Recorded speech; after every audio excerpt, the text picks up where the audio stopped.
यहाँ कश्मीर में एक नया college Kashmir college of engineering and technology वजूद में आया है, जो पिछले 4-5 साल से तामीर हो रहा था। वो अब पाए तकमील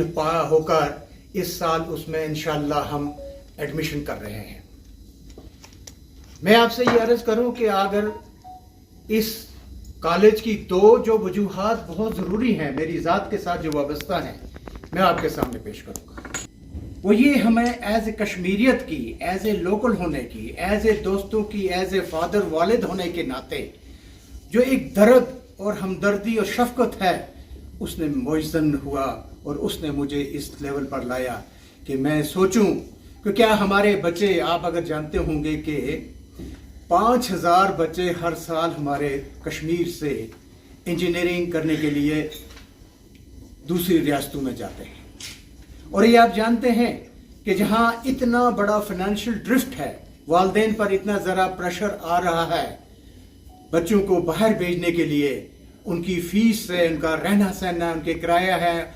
और उसके बाद अगर बच्चों का देखें माहौल, यहाँ से सबसे पहले उनका मौसमी माहौल, फिर उनका बाकी जो माहौल जिसमें वो जाते हैं, फिर जो वैगरीज या जो ऐसी मुश्किलात वो वहाँ फेस करते हैं, फिर वालिदैन की परेशानी कि ईद हुई तो परेशान,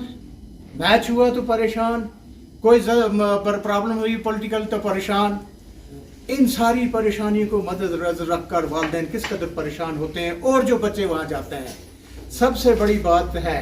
कि वो जो रोज़मर्रा की वालिदैन की सुपरविज़न है उससे मुबर्रा रहते हैं, उनकी वो शफकत और वो सुपरविज़न भी नहीं होता। नतीजतन कि जितने बच्चे हमारे पढ़ कर आते हैं वहाँ से, उनमें से बहुत बड़ा एक तनासब जो है वो पढ़ाई से हटकर कोई और चीज़ें सीख कर आता है।